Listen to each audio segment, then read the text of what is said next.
East India company جس نے برصغیر پاک و ہند پر برطانیہ کا قبضہ قائم کیا، اس کی ابتدا دراصل برطانیہ کے چند مالدار تاجروں نے ایک تجارتی کمپنی کی حیثیت سے کی تھی۔ ابتدا میں یہ تاجر انڈیا کے بجائے آج کے انڈونیشیا اور یورپ کے درمیان ہونے والی مسالہ جات کی تجارت پر اپنا قبضہ حاصل کرنا چاہتے تھے۔ انڈونیشیا پر اس وقت ولندیزیوں یعنی ڈچ کا قبضہ تھا۔ ولندیزیوں کو انڈونیشیا سے نکالنے کی کوشش میں ناکامی کا سامنا کرنے کے بعد انگریزوں نے مغل ہندوستان کے ساحلوں پر اپنا پہلا تجارتی مرکز قائم کیا۔ سن 1614 میں برطانیہ کے بادشاہ نے تھامس رو نامی ایک شخص کو مغل بادشاہ جہانگیر کے دربار میں بھیجا۔ تھامس رو کا مقصد مغل بادشاہ جہانگیر سے برطانیہ کے لیے تجارتی مراعات حاصل کرنا اور ہندوستان میں تجارتی مراکز قائم کرنے کی اجازت لینا تھا۔ ایسٹ انڈیا کمپنی اس وقت تک صرف ایک تجارتی کمپنی، جس کے پاس اپنی کوئی فوج تھی نہ اس کو فوج رکھنے کی کوئی ضرورت تھی۔ چنانچہ مغل بادشاہ جہانگیر نے ایسٹ انڈیا کمپنی کو ہندوستان میں تجارتی مراکز قائم کرنے کی اجازت دے دی۔ برطانیہ اس وقت تک مغل ہندوستان کے مقابلے میں ایک کم ترقی یافتہ اور پسماندہ ملک تھا۔ مغل ہندوستان کی کپڑے کی صنعت برطانیہ کے کپڑے کی صنعت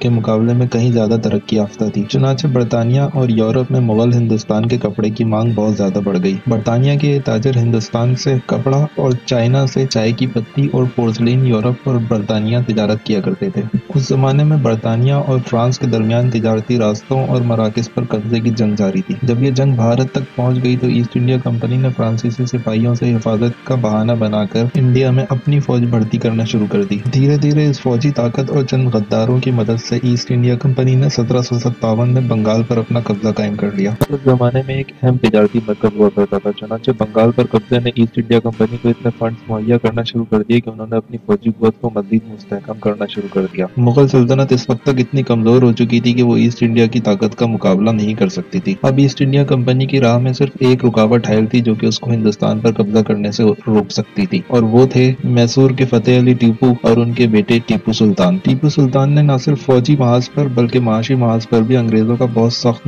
مقابلہ کیا۔ فتح علی ٹیپو اور ٹیپو سلطان نے انگریزوں کے خلاف ٹوٹل 4 جنگیں لڑی، جن میں سے دو میں انہوں نے انگریزوں کو عبرتناک شکست دی۔ لیکن آخرکار 1799 میں اپنوں اور ہندوؤں کی غداری سے اسلام کا یہ شیردل بیٹا بھی انگریزوں کے خلاف چوتھی جنگ میں جام شہادت نوش کر گیا۔ ٹیپو سلطان کی شہادت کے بعد ہندوستان میں کوئی تیسری طاقت موجود نہ تھی جو انگریزوں کا مقابلہ کر سکتی۔ یوں ہندوستان پر ایسٹ انڈیا کمپنی کا مکمل قبضہ قائم ہو چکا تھا۔